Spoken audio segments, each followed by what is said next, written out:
আসসালামু আলাইকুম বন্ধুরা। এটা অবাক করা একটা রোগ, সেটা আমরা অনেকেই বলি সূচিবাই। যে অনেকেই দেখবেন যে হাত পা খালি ধোয়, যে সবসময় আপনার রুগী সে তার হাত ধুইতে থাকে।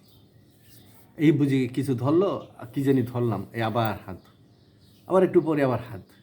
অর্থাৎ এটা একটা তার মানে একটা মেনিয়া হয়ে গেছে আর কি, যে সবসময় সে হাত ধুইতে থাকে।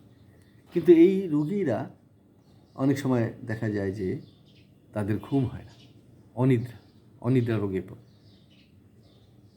এদেরকে যে একটা অনিদ্রা তো যেন তেন ব্যাপার না। আপনি প্রতিদিন 7-8 ঘন্টা ঘুমান, আপনাকে যদি মনে করেন 3 ঘন্টা ঘুমানোর পরে ডাক দেওয়া হয় যে ওঠো ওঠো, আপনার ভালো লাগবে না। অর্থাৎ ঘুম এমন একটা জিনিস, শরীর আস্তে আস্তে ক্লান্ত হয়ে যাবে, শরীর শুকিয়ে যাবে, নানান ধরনের রোগ হবে, প্রেশার হবে, তারপরে ডায়াবেটিস হবে, হার্টের সমস্যা হবে, চোখের সমস্যা হবে, নানাবিধ সমস্যা আপনার দেখা দেয়।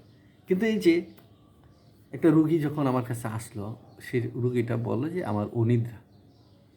অনিদ্রার তো আমাদের অনেক ওষুধ আছে, হোমিওপ্যাথিতে অনেক ওষুধ আছে অনিদ্রা। তো কথা বলতে বলতে তিনি বললেন যে জানেন আমার একটা স্বভাব আছে। আমি বললাম কী স্বভাব? বলো যে আমি কিছুক্ষণ পরপরই হাত ধুই। একটা কিছু ধরলাম, মনে হয় যেন এইখানে কী যেন হাতে মনে হয় ময়লা পড়ে, আবার হাত ধুই। এটা আমার একটা অভ্যাস। এই সারাদিনই বহুবার হাত ধুই, তাতে আমার ঠান্ডাও লাগে অনেক সময়। তো এবং এটা আমার বেশি, যদি পানি না হাতাতে পারি কিংবা হাত যদি ধুতে না পারি, মনে হয় যেন আমার আর ভালো লাগছে না, মানে অস্বস্তিকর অবস্থা আমার হয়ে যায়। আমি দেখলাম আরে অনিদ্রার অনেক ওষুধ আছে, কিন্তু এটা তো নতুন জিনিস। অনিদ্রার সাথে কি হাত ধোয়ার একটা স্বভাব, এটা তো একটা মেনিয়া। তখন আমি অনিদ্রার অন্যান্য ওষুধগুলো না দিয়ে, যেহেতু সে সবসময় হাত ধোয়, কোনো কিছু ধরলো কিংবা ধরলো না, পানি দেখলেই হাত ধোয়, তাহলে তাকে মানে কী করা যায়? তখন আমি চিন্তা ভাবনা করে দেখলাম সিফিলি নামে একটা ওষুধ আছে। এটা হলো অনেকটা এই সূচিবাইয়ের মতো, যে হাতে কিছু ধরলো কিংবা তার এমনি মনে হলো যে হাতে জানি কি ময়লা বেজে আছে, কারণ ওইটা দিয়ে আমি খাবো, ওইটা দিয়ে মুখ মুছবো, মুখে হাত দিব, নাকে হাত দিব, না জানি কত জীবাণু টিবাণু হাতে মানে লেগে আছে। এই যে একটা অভ্যাস, এই যে একটা মানে তার মানসিক অবস্থা, এটা হলো মানসিক অবস্থা। এটা সে সুস্থ না, কারণ এতবার হাত ধোবে কেন?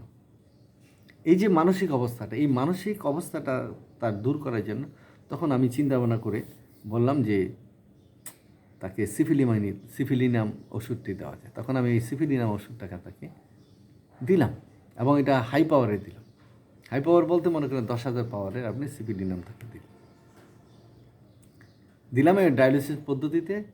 এবং সে বললাম পানিতে দিলাম, বোতলে দিলাম, বললাম ঝাঁকি দিয়ে 10 ঝাঁকি দিয়ে আপনার ডেলি 3 বার খাবেন, খাবার আধা ঘন্টা আগেও অথবা আধা ঘন্টা পরে। 7 দিনের এখানে ওষুধ দিলাম, 7 দিন আপনি খেয়ে দেখেন কী অবস্থা। তো এর মধ্যে আর খোঁজ নেই। মাস দেড়েক পরে মনে হয় হঠাৎ করে একদিন ফোন করে বললো, ডাক্তার সাহেব আপনি কি আছেন নাকি? আমি কি হ্যাঁ আছি। কে আপনি? বলো ওই যে আমার হাত ধোয়ার অভ্যাস আর যে ঘুম আসছিল, আপনার ওষুধটা আসলে 4-5 দিন খাওয়ার পরেই আমার ঘুম আসে, আর এই যে একটা স্বভাব ছিল, সেই স্বভাবটা যেন মনে হইতেছে আগের চেয়ে কমছে। তো আমি বললাম যে আপনি এটা মনের শক্তিটি বড় শক্তি, কারণ এই বারবার হাত ধোয়া এটা তো বিড়ম্বনা।